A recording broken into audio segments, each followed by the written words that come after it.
Escort him out. I don't want the help in here for the vote.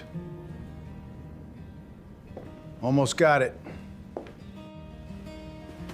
The Vega woman's been here 9 years. Let her go before the anniversary clears.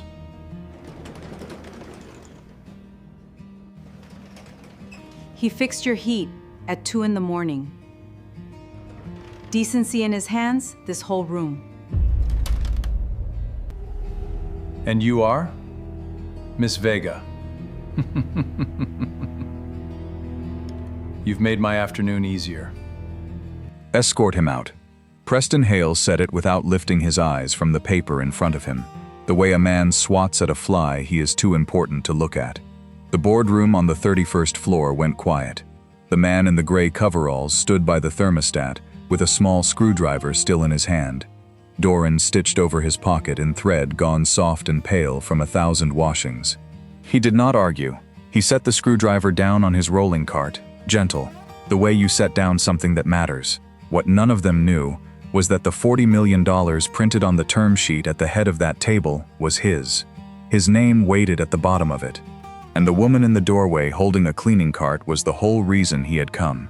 Let me take you back a few hours, to before the guard's hand found his shoulder. Because a morning like this one does not begin in a boardroom. It begins in a basement, with a mop bucket and a list. The list was taped to the break room wall on the second sublevel of Merrick Tower, printed on cheap paper, curling at one corner from the damp. Rosa Vega read it the way she read everything, now that she was alone in the world, slowly, twice, making sure the words did not change on the second pass. Her name was on it, third from the bottom. Position eliminated, effective the last Friday of the month. She folded her rag and pressed it flat against the counter, and breathed until her hands stopped their small betrayal. Then she read the list a third time, because sometimes a person needs to be sure of a wound before she carries it upstairs. She was 51 years old. She had cleaned this building for 9 of those years, most of them beside a husband who had swept these same floors, until his heart gave out. One February on the loading dock, quiet as a door closing. Rosa had not missed a shift since. She counted the money in her coat pocket most mornings before the sun came up. 3 crumpled bills and some silver. She would put 2 of the bills back in the envelope at home for the rent and carry the rest. And that was how a week went. The math never changed, and she had stopped hoping it would. She was still standing at the list when Marisol came in swinging her keys, 23 and loud and new to the crew, the youngest of them by 30 years. Marisol read the paper over Rosa's shoulder and swore softly in 2 languages. "They can't just do that," she said. 9 years, Rosa. You practically built this place.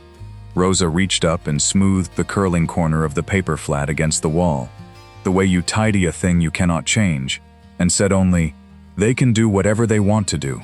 That is what it means to be the ones with the building. The girl looked at her, waiting for anger, and found none, and did not understand yet that the calm was the most expensive thing in the room. "You should raise a fuss," Marisol said. "Go up there. Make them look at you."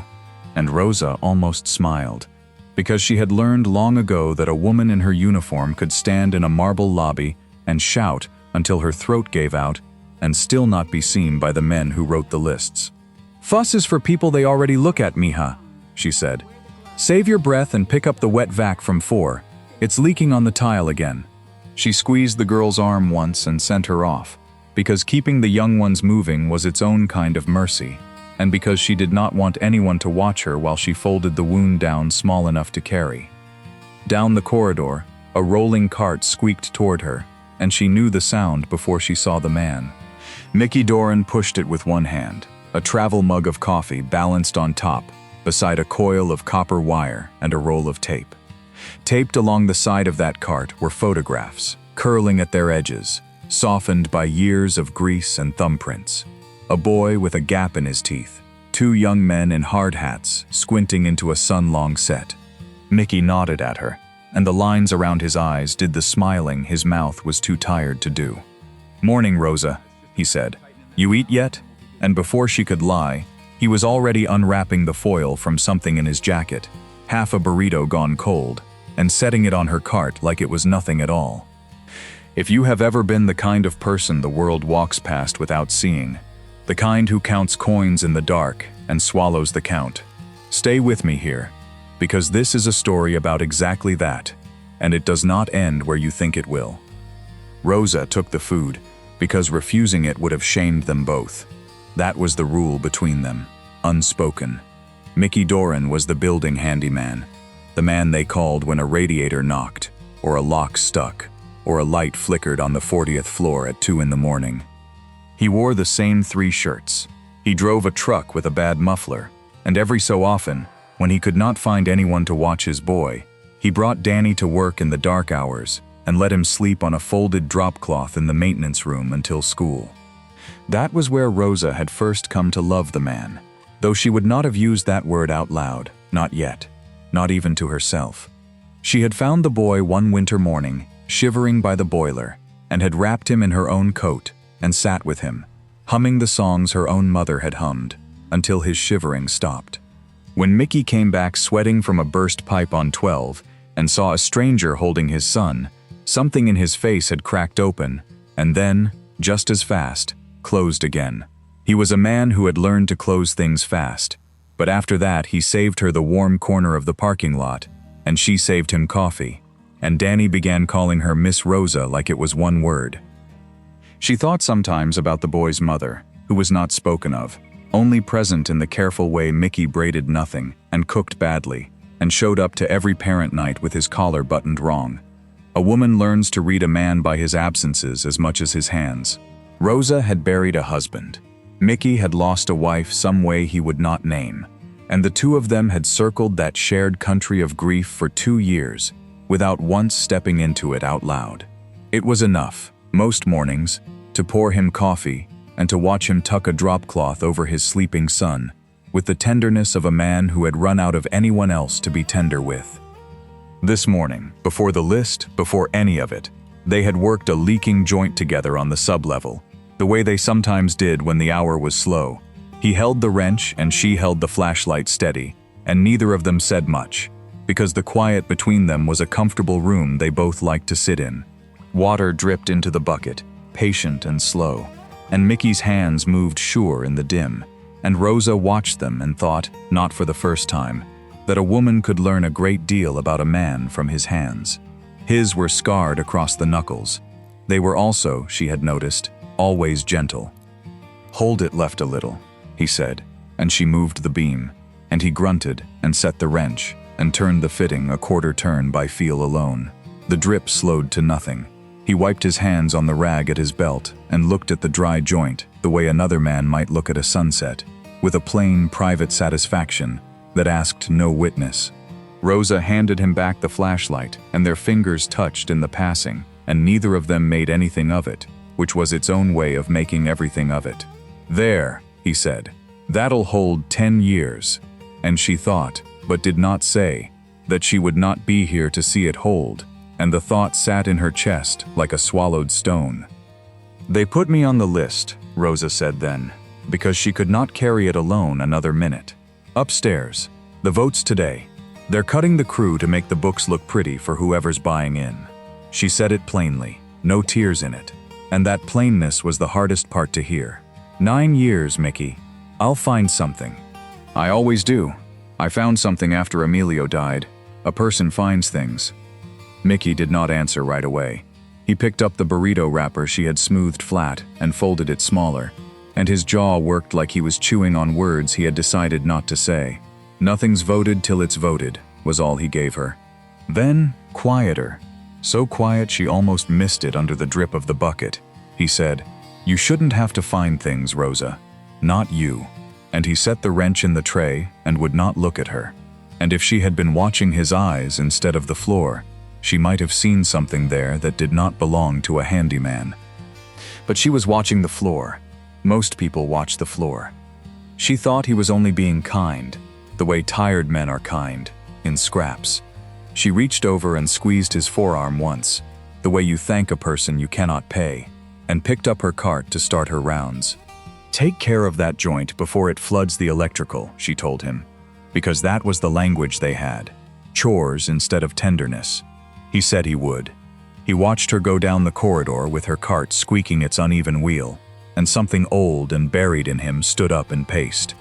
What Rosa did not know, what nobody in that tower knew, was where Mickey DORAN went at night after Danny was asleep.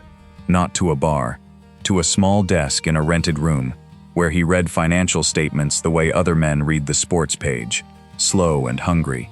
He had a mind for numbers that his hands had never advertised. He had built something no one could see, dollar by careful dollar, and he had done it without ever once buying himself a thing that would give it away. It began with his brother, Sean DORAN, older by 2 years, louder by 10, the one who could talk a foreman into anything. They came up through the trades together, 2 boys from a cold apartment who learned to frame a wall and pour a footing before they learned to shave. Sean was the dreamer. "One day we own the buildings instead of fixing them, Mickey," he used to say, tapping a raw beam like it already belonged to him. Then a cable snapped on a scaffold on a gray Tuesday in October, and Sean was gone before the ambulance cleared the block, and the settlement came, and Mickey sat with a check that felt like blood money and could not spend a cent of it on himself. So he made it work instead. Quietly, patiently, the way Sean would have, he turned that grief into ground and then into buildings, and never told a soul, and never moved out of the small life, because moving up felt like leaving his brother down there in the dark. He got the chance Sean did not. He had never once spent it on himself. Every dime he made, he poured back in, and told himself he was keeping a promise, and did not look too closely at whether that was the whole truth or only a place to hide.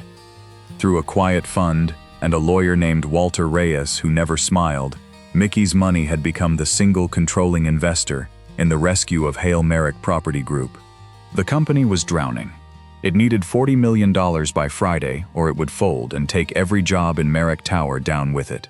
Mickey's money was that lifeline. He had asked one thing, and his lawyer had fought him on it. Keep the DORAN name off the term sheet until the vote was called on the floor. Mickey wanted to see the men who ran his building show him who they really were, before they knew who he really was. He had not planned it for cruelty. He had planned it because a man learns more about people from how they treat the help than from how they treat the boss. He simply had not expected that the education would cost Rosa Vega her job. When Walter had sent over the executive's restructuring plan the night before, Mickey had read it twice, the way Rosa read the list, waiting for the words to change.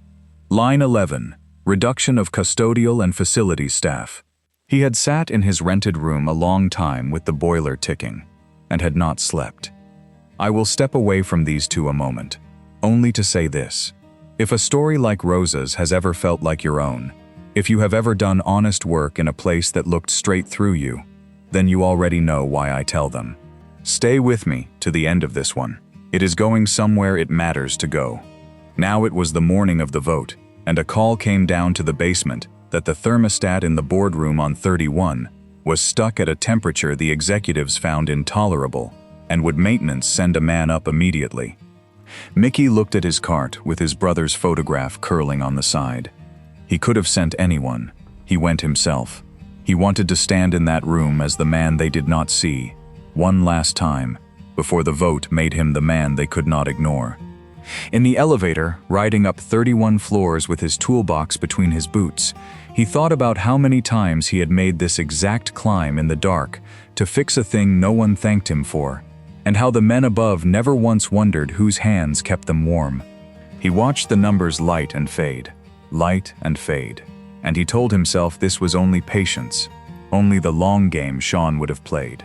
But underneath the telling was a colder thing he would not name until later, a small boy's certainty that a room like the one waiting above him would never truly let a DORAN in the door. He carried that certainty up with the toolbox. It was heavier. The boardroom smelled of cold coffee and expensive cologne. A wall of glass held the whole gray city at bay. Down the center of the long table marched a row of green glass water bottles, sweating in the heat the executives were complaining about, leaving small rings on the polished wood. Preston Hale sat at the head, silver at the temples, a fountain pen turning over and over in his fingers. Around him sat the men and women who had drawn up line 11. At the far end, small and straight-backed, a junior associate named Claire Bishop took notes on a legal pad, and kept her eyes down. Mickey came in with his toolbox, and no one stopped talking. That was the thing about the coveralls. They made him furniture. He knelt at the thermostat on the wall and pretended to work while the meeting rolled over him like weather. He heard them run the numbers on the layoffs. He heard a man in a blue suit call the custodial cuts low-hanging fruit. He heard laughter, small and comfortable, the laughter of people who have never once counted 3 bills in a coat pocket before dawn and put 2 of them back. "And the widow, the Vega woman," said the blue suit, flipping a page. "She's been here 9 years, so the severance formula gets ugly. Simpler to let her go before the anniversary date clears. Saves us the bump."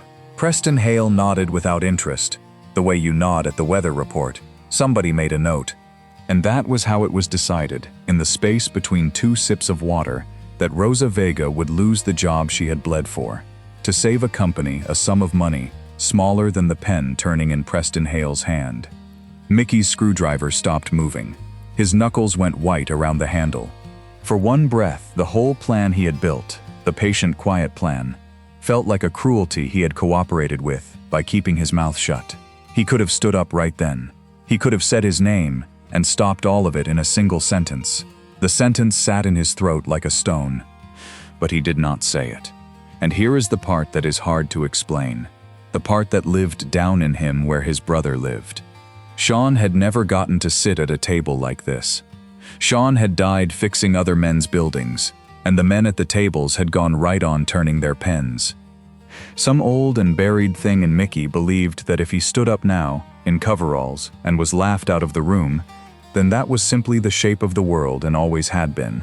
And Sean had been a fool to dream otherwise. So he stayed on his knees at the thermostat. He let the stone sit. He hated himself for it, and he stayed silent. He thought of Sean's voice. "One day we own the buildings, Mickey." He thought of the drop cloth folded in the maintenance room where his son slept some mornings. He thought of Rosa smoothing a burrito wrapper flat because waste was a sin she could not afford. And still the sentence would not come, because the boy from the cold apartment did not believe, even now, even rich, that a room like this one would ever let him finish it. "You," Preston Hale said, and it took Mickey a moment to understand the word was aimed at him. "Is it fixed, or are you going to kneel there listening to things above your pay grade?" A ripple of amusement went around the table. Claire Bishop's pen stopped. She did not look up, but her pen stopped. And for just a second, her jaw tightened at something she had heard one time too many. "Almost got it," Mickey said quietly, and turned back to the wall. "You're done," Hale said. He lifted one finger toward the door where a security guard stood. "We have a vote in 20 minutes. I don't want the help in the room for it. Escort him out." The guard crossed the carpet. His hand landed on Mickey's shoulder, firm, apologetic. A working man doing what he was told to do to another working man. Mickey rose slowly. He set his screwdriver down on the cart, gentle, the way you set down something that matters. He did not argue, and that is where we began. In the doorway, Rosa Vega had come up with her cart to swap the liners in the boardroom bins before the meeting, and she saw the whole of it. She saw the hand on Mickey's shoulder. She saw the small, comfortable smiles. And something in her that had folded itself small for 9 years, that had swallowed every list and every early termination, and every man who looked through her like glass, refused to fold one more time. He fixed your heat at 2 in the morning last winter, Rosa said. Her voice was not loud, but it carried, because it had 9 years of swallowed words behind it. Every head turned. He fixed your pipes on Christmas Eve when you were all home with your families. That man has more decency in his 2 hands than this whole room has in all its... She stopped herself, chin up, dignity intact, because she would not give them the pleasure of watching her lose it.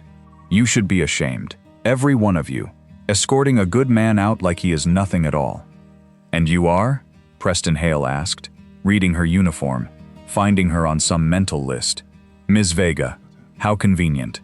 I believe your position is one of the ones we're addressing this morning. You've just made my afternoon considerably easier," he said it, smiling. The blue suit chuckled.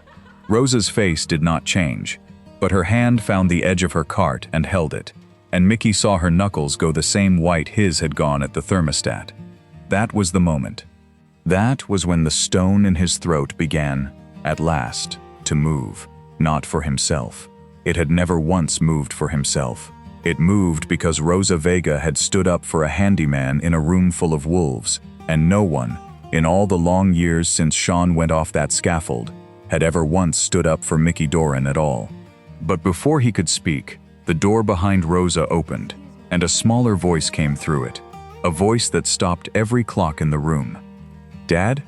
Danny stood in the doorway in his school coat, his backpack sliding off one shoulder, a St. Christopher medal on a shoelace around his neck, the one that had been his Uncle Sean's. The school had closed for a water main, and the sitter had brought him to the only place his father ever was. He looked at the guard's hand still hovering near his father's arm, and he looked at all the tall people looking at him, and his face did the thing a child's face does when it is deciding whether to be brave or to cry. "Miss Rosa," he said, finding the one friend in the room, "why is everybody yelling at my dad?" Nobody answered him. Danny walked across that enormous carpet with his sneakers squeaking, right past the men in suits, and stood between Rosa and his father, like a small fence post planted in the wrong field. He looked up at the term sheet where it lay at the head of the table, $40 million in clean black type. And then he looked up at his father with the terrible clean honesty of an 8-year-old who has heard bedtime talk about promises. "Is this the paper?" Danny asked. "The one with our name on it?"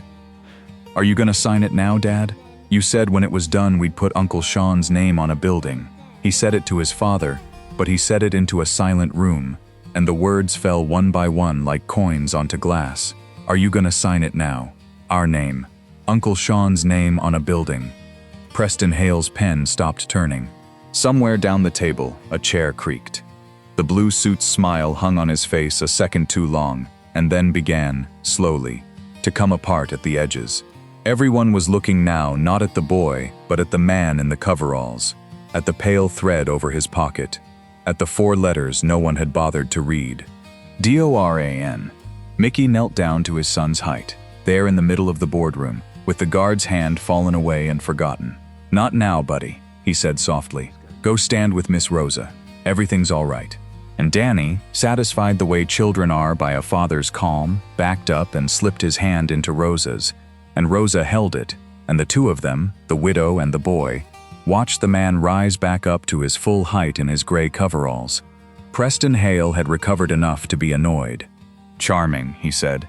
"Now if the family reunion is finished, we have—" He reached for the button on his desk phone to call for the guard again, and he looked toward Claire Bishop, the junior associate, and he snapped his fingers. "Bishop, get the child and the woman out and close the door. We are voting." Claire Bishop looked at the little boy holding the cleaning woman's hand. She looked at the medal on the shoelace. She looked at her boss's snapping fingers. And Claire Bishop, 26 years old and 11 months from a promotion she had wanted her whole life, set down her pen and said, in a voice that shook and held, "No, sir. I won't." The room turned on her now, and Hale's face darkened. "Excuse me?" "I said no," Claire repeated, standing, gathering nothing but her own spine. "I'm not going to drag a child out of a room. I'm not going to be part of whatever this is." She was pale, and her hands were trembling on the table, but she did not sit down. In the whole long history of that boardroom, no one had ever simply said no to Preston Hale and remained standing, and the sight of it froze him a full 3 seconds, which turned out to be exactly long enough. Because the door opened one last time, without a knock, and a lean man in a charcoal suit stepped in, carrying a leather folder. A man who never smiled and was not smiling now. Walter Reyes had spent 9 years being Mickey DORAN's lawyer, and had spent this particular morning downstairs at Mickey's instruction, waiting for a text that said only the word "now." He had received nothing. He had come up on his own, because the vote was on the calendar, and his client had not appeared, and Walter Reyes did not like surprises. He took in the room in a single sweep, the way lawyers do. The boy, the cleaning woman, the guard, his client standing where a handyman should not be standing, with his name on his chest, and the term sheet lying unsigned and exposed at the head of the table in front of a man about to call a vote he had no idea he could not win. Walter closed his eyes for one weary second, the way a man does when he sees a plan he warned against playing out exactly as he warned it would.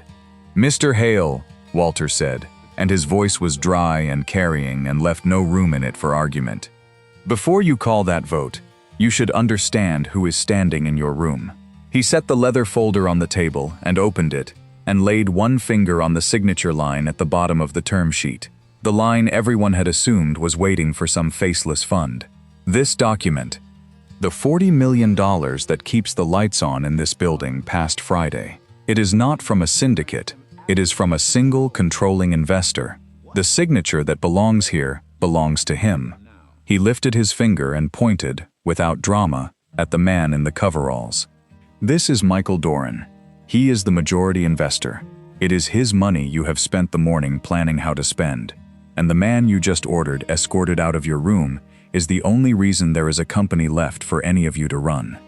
For a moment, no one breathed. The green bottles sweated on. The city sat gray in the glass. Preston Hale looked at the handyman, and then at the signature, and then at the handyman again. And the color left his face the way water leaves a cracked glass, all at once and from the bottom. His mouth opened and produced nothing at all. There must be some," Hale began, and the fountain pen slipped from his fingers and rolled a slow arc across the table and stopped against a sweating bottle. The blue suit was studying the grain of the wood as though it might open and hide him.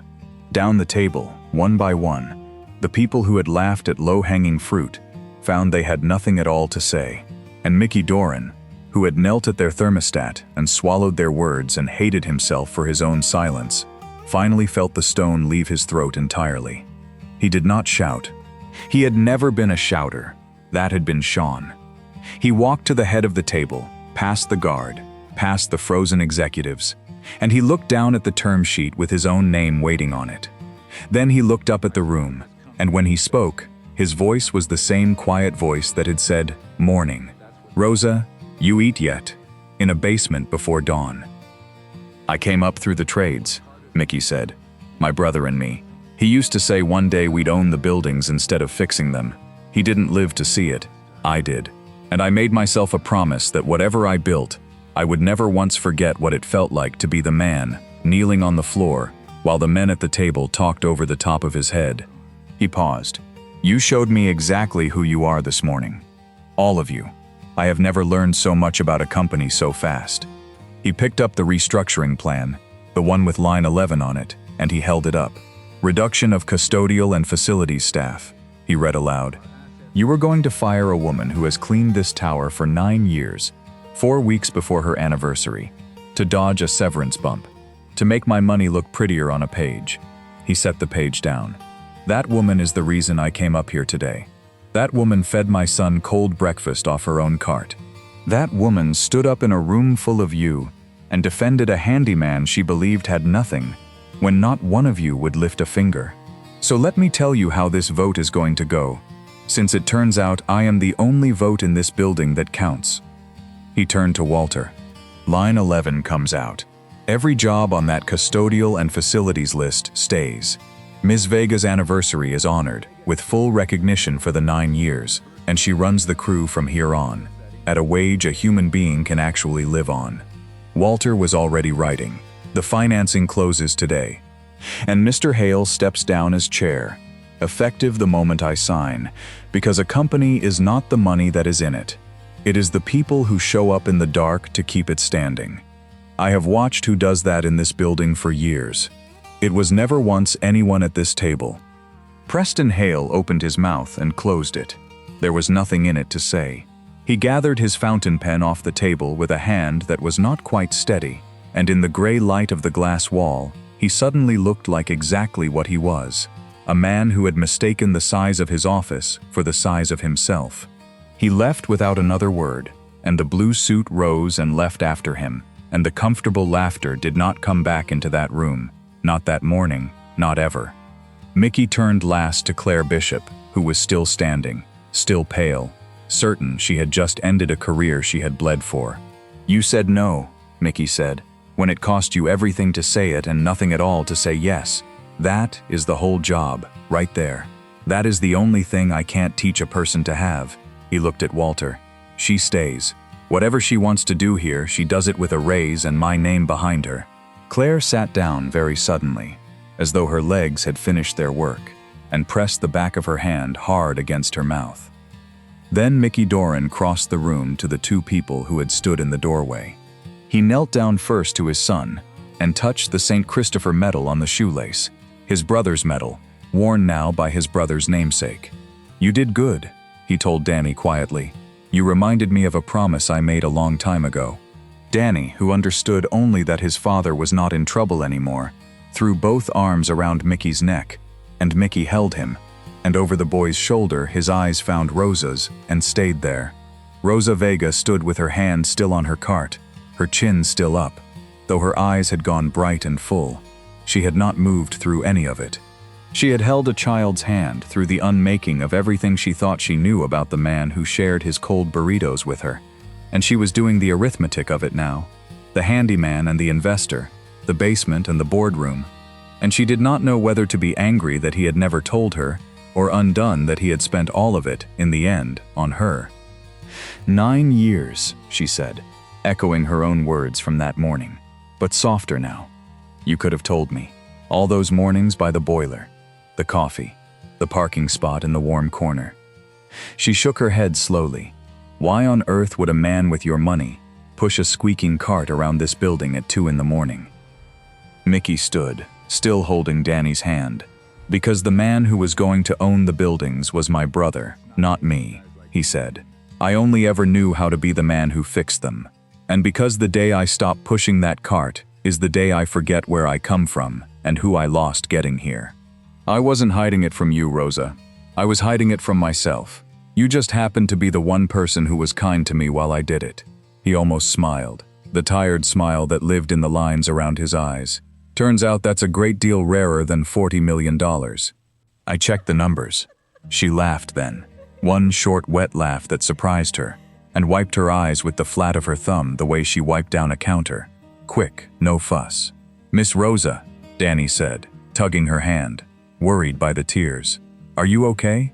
And Rosa knelt down to him the way both his father and his mother who was gone had knelt to children before, and she said, "I'm all right, mijo. I'm better than I have been in a very long time," and she found, saying it out loud, that it was simply and completely true. They did not fall into each other's arms. That is not how it happens for people who have carried what these two had carried. The warmth comes in slow, through the cracks, a single degree at a time. Mickey put out his hand, roughened and scarred from 30 years of other men's buildings, and Rosa looked at it, and then she did not shake it. She folded her smaller hand into it and held on, the two of them and the boy between them, in a room where the green bottles had finally stopped their sweating. The financing closed that afternoon, with a signature the whole city would talk about for a week and then forget, because cities forget. But the tower did not forget. The crew kept their jobs, every last name on that list. Down on the second sublevel, Marisol read the amended posting 3 times, the way Rosa had taught her without meaning to, and when she understood it, she pressed her keys to her mouth and laughed and cried at the same time, and taped the good news over the bad on the same curling wall. Claire Bishop rose fast and stayed decent, which is far the harder of the two things to do. And on the last Friday of the month, the day Rosa Vega was to have been walked out with her 9 years packed in a cardboard box, a small brass nameplate went up instead, on the door of a modest office off the lobby that had never had a name on it before. It read, Vega, and under that, in smaller letters, Facilities. Mickey hung it himself, with a screwdriver from the same cart, on his knees in the doorway, which is where you would still find him most mornings, coveralls on, coffee cooling, because a man is what he does, and not what he owns. And down the hall in another frame, where the whole building could see it coming and going, hung an old curling photograph of 2 young men in hard hats squinting into a sun-long set, one of them loud and dreaming, one of them quiet and keeping every promise the loud one never got to keep. You never truly know who is standing in front of you. The man on his knees fixing your heat. The woman emptying your bin before dawn.